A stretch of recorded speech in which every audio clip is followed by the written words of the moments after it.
Oh, good evening. Tonight's scene in New Sarum is set at the workplace of Stefan Braunfiedler, the last resort, that little dive bar, 3 blocks in, both east and west,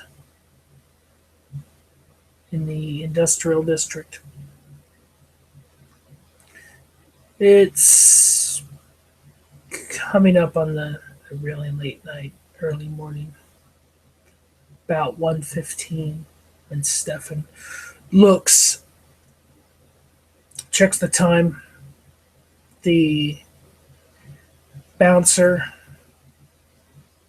is sitting on his stool at the bar, not paying too much attention to anything else except the patrons in the bar. It's a little busier than it is during the weekdays. It's quite a bit busier, actually. There's still quite a few people, about 15 people at this point. There were 30, 40 people, maybe 50. Um, Quite a few. But it slowed down considerably. Not too many people are ordering drinks. They've slowed down on how fast they're going through drinks and chatting with acquaintances, with friends, with people they've just met tonight. New faces. Stefan is looking about. He's kind of perched against the wall, one leg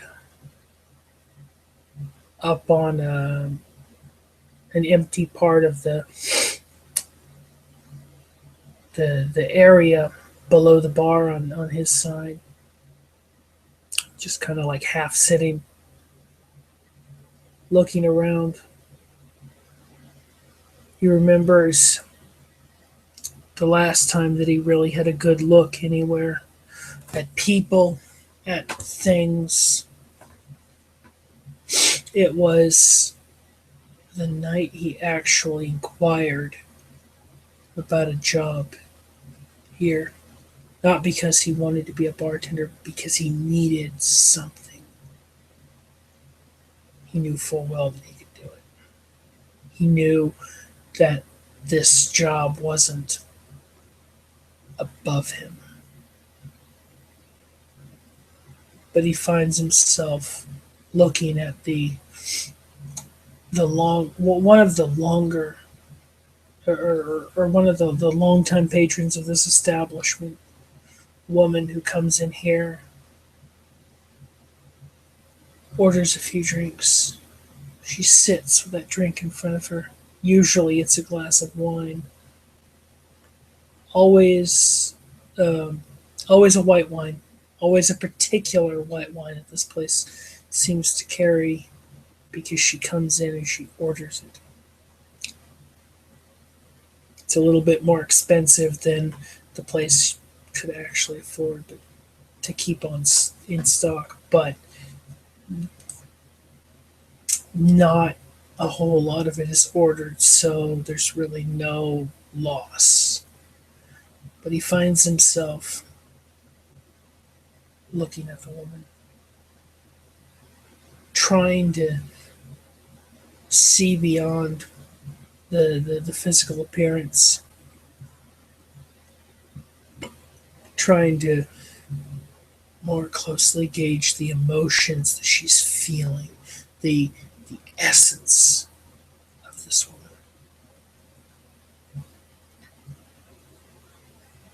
He's been focusing on her for about 20-25 minutes now, trying to see beyond that physical veneer, like he did before. He thought he saw something beyond. He knows he saw something beyond. He tries to see that again, to see if it's changed, to see if it's still there. really try to, I guess you could say, see the woman's essence, as it were. Actually make a perception occult roll for this.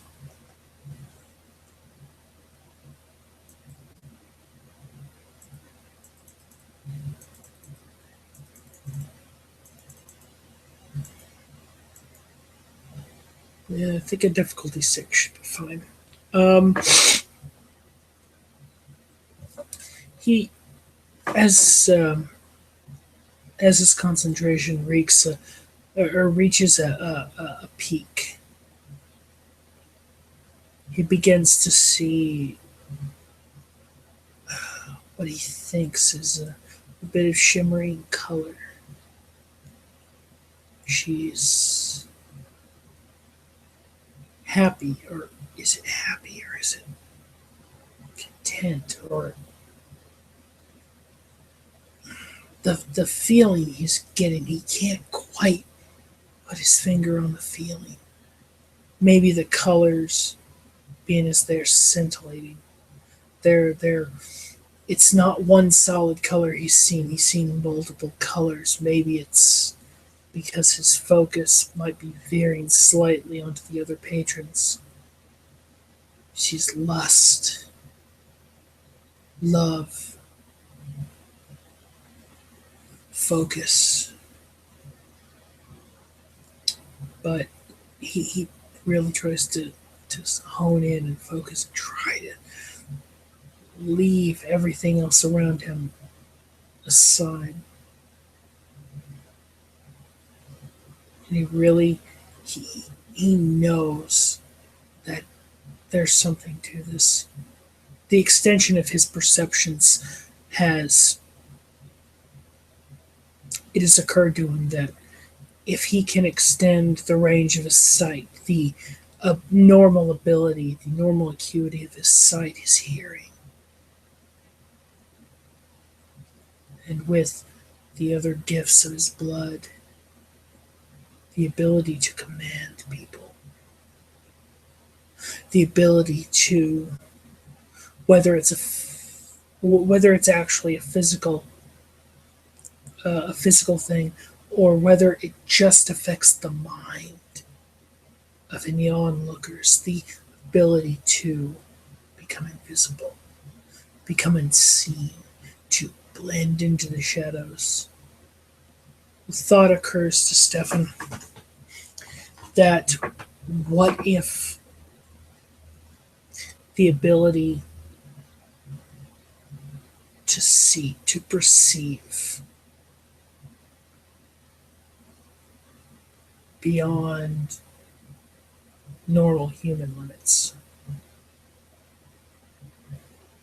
What if the next step is to be able to better read people?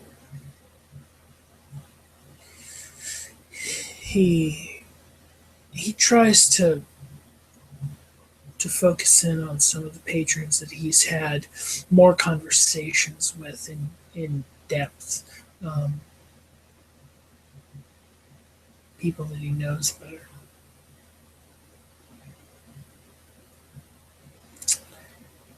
And he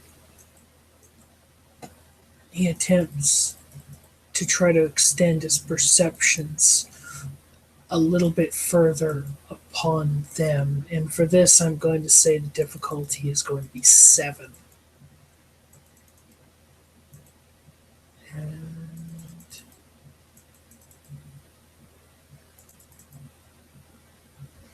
2 successes. He looks at one particular gentleman who usually comes in here about twice a week. And he's chatting with a younger lady. He's chatted with her before. This is not an unusual thing, and she always receives him well. But he's a little bit of an older gentleman. He's about 40, 50, somewhere close to Stefan's age. She couldn't be more than maybe 28, maybe 35 at most. Um,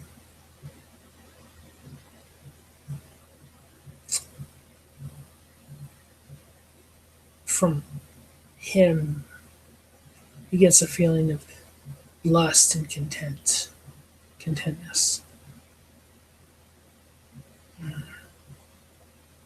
He can't be entirely sure that he's perceiving correctly, but he is beginning to see those scintillating colors around the individual. He doesn't know exactly how this is possible, but there's got to be something in his blood that's allowing him to see this. Something about the blood gifts that his sire told him about so long ago. And given the lull, he doesn't have too many drinks to make. He actually finishes serving a couple, making a mixed drink or two for a couple patrons that come up to the bar. And he heads up to where the woman is sitting, where she usually sits when she comes in here. May I? Is this seat taken? May I sit and talk for a bit? The woman looks up at him. I, sure. I don't mean to intrude, but that is your husband. The pictures. That is your husband that you carry with you. That is you remembering him. Yes. It's been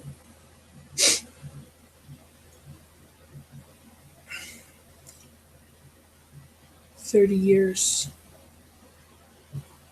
He died relatively young.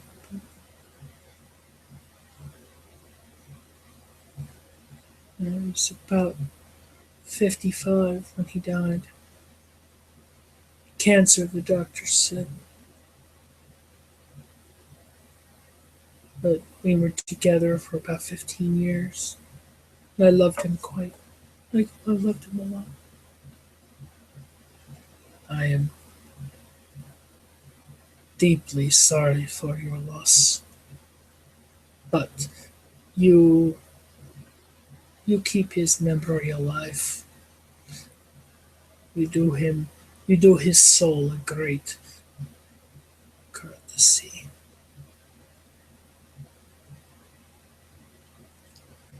Tell me, do you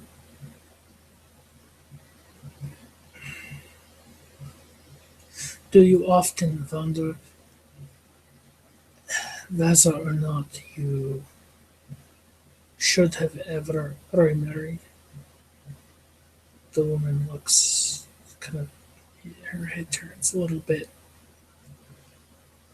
She looks as if she's pondering this question.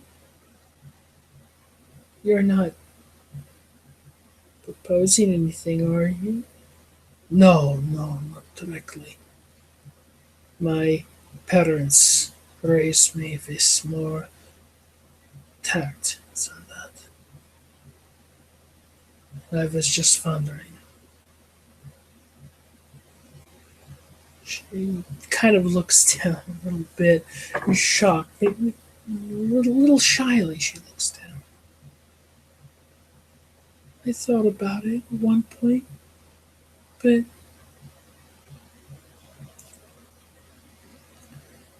I felt that if I were to move on, I would be betraying his memory. My dear,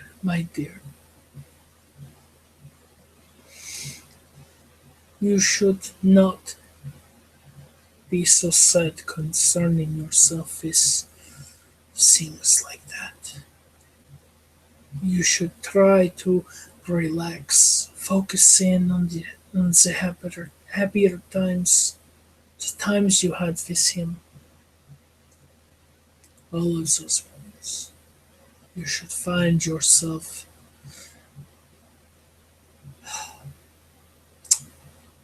regaling yourself with the times that you most enjoyed with your ex-husband. Focus in on that.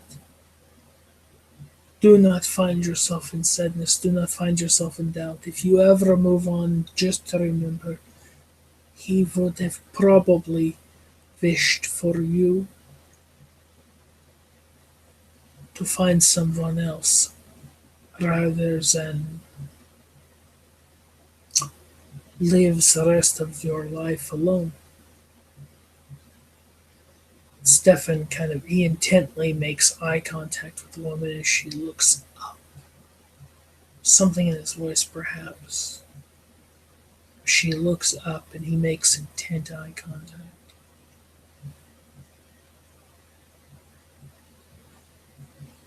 But you should only trust me if you feel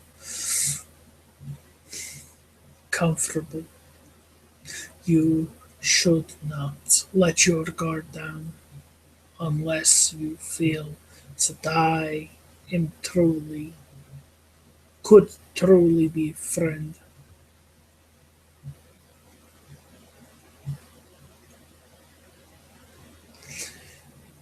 Perhaps you should relax. It is fine in here. Nothing in this bar will hurt you.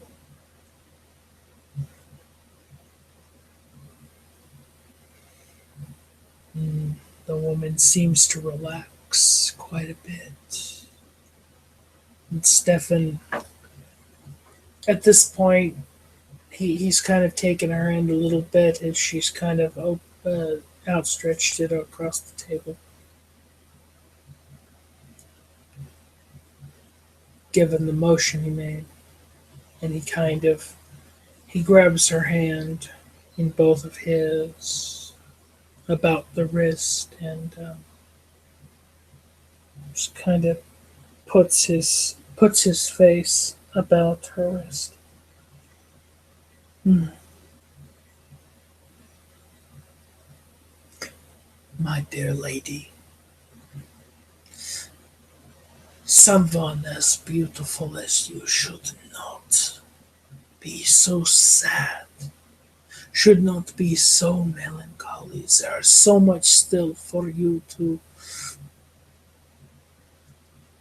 enjoy, so much more for you to celebrate in your life. Do not be so down all the time. Do not always be so sad thinking about what you have lost. Look forward to what you still have, maybe what you can still gain.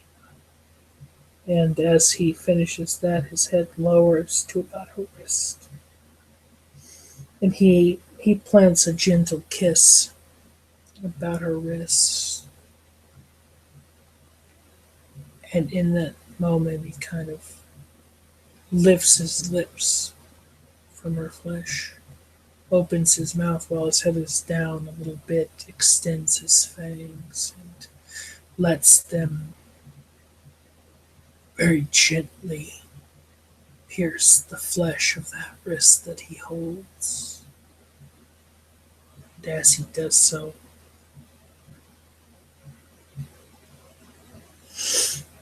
he I'll actually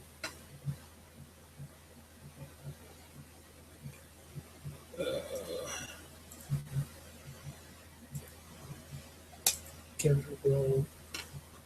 Let's say it's probably difficulty 5. Given his familiarity with this place specifically because he works here, so he kind of has a better idea than most how to feed in here. If he does. And as his fangs pierce the woman's wrist, the rapture of the kiss comes over her. The splendor, the enthrallment of that action, the euphoria as the endorphins race through her bloodstream to her brain and ease whatever concerns or worries or what have you may be going through her mind. He doesn't take much.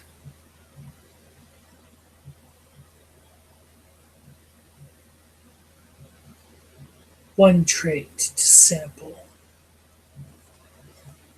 and then once he's done, he quickly removes his fangs, keeping everything as clean as he always does.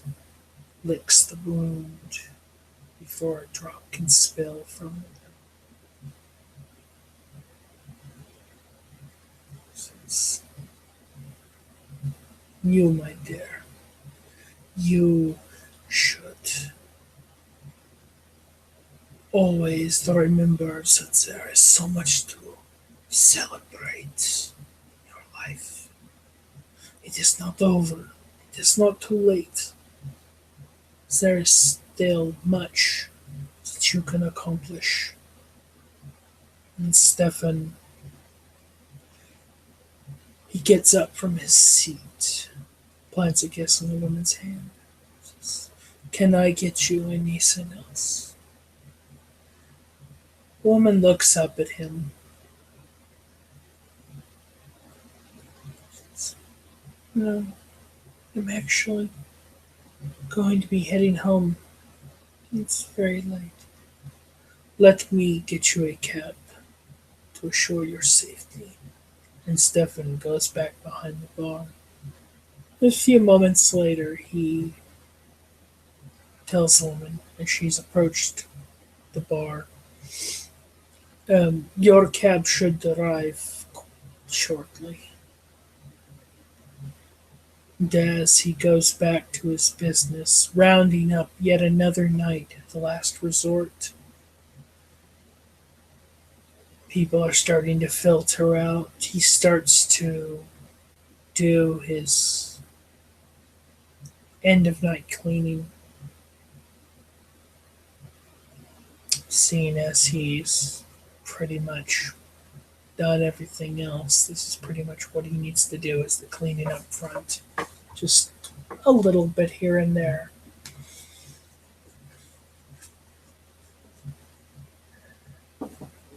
Eventually, she walks out, as every other patron does, as the bouncer does as well. He asks Stefan if he requires him to stay around. He says,